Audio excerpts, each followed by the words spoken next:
Restaurant style chicken gravy. ఎప్పుడు చేసుకునే routine chicken curry కాకుండా ఇలా ఒక్కసారి చేసి చూడండి. చాలా అంటే చాలా రుచిగా ఉంటుంది. మీరే అంటారు వావ్ అని. ఇది రైస్లోకి, రోటీల్లోకి మరియు పుల్కాల్లోకి చాలా బాగుంటుంది. హలో అండి, నమస్తే. నేను మీ రూహి. వెల్కమ్ టు మన ఛానల్ మిస్సెస్ రూహీస్ కిచెన్. ఎంతో సింపుల్గా మరియు టేస్టీగా ఇంట్లోనే ఈ రెస్టారెంట్ స్టైల్ చికెన్ గ్రేవీని ఎలా చేసుకోవాలో మరి చూసేద్దామా. ముందుగా ఒక చిన్న ప్యాన్లో 4 ఎండుమిరపకాయలు, అలాగే 10 లేదా 12 కాజు పప్పులు తీసుకొని 1 నిమిషం పాటు ఫ్రై చేసుకోవాలి. ఇది కొంచెం వేగాక స్టవ్ ఆఫ్ చేసుకొని చల్లారాక మిక్సీ జార్లో వేసుకొని మెత్తగా పౌడర్ చేసుకోవాలి.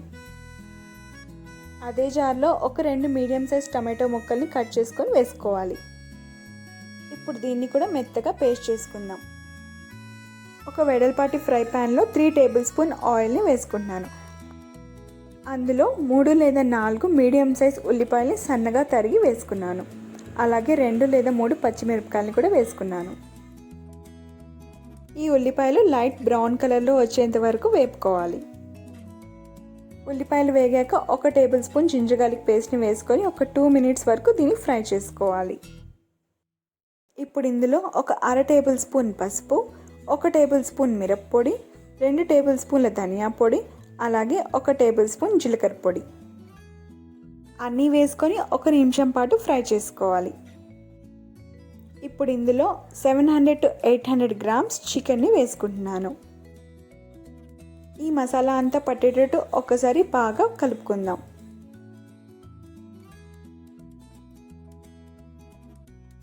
ఇప్పుడు రుచికి సరిపడంత ఉప్పు వేసుకొని ఒక్కసారి బాగా కలుపుకుందాం.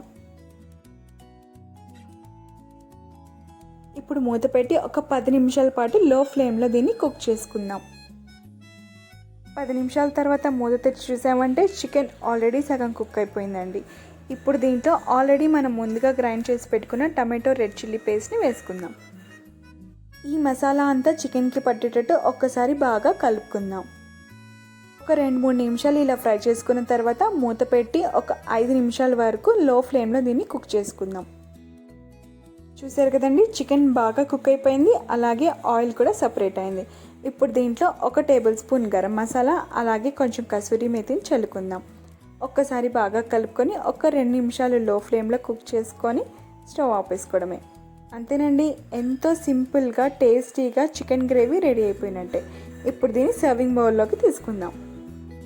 మీరు కూడా ఈ రెసిపీని ఒకసారి ట్రై చేయండి. అలాగే మీకు ఎలా కుదిరిందో కామెంట్ సెక్షన్లో నాకు తెలపగలరు.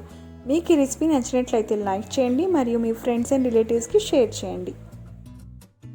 ఈ వీడియోని మీరు ఇంగ్లీష్లో చూడాలనుకుంటే కింద డిస్క్రిప్షన్ బాక్స్లో లింక్ ఉంది, దాన్ని ప్రెస్ చేయండి.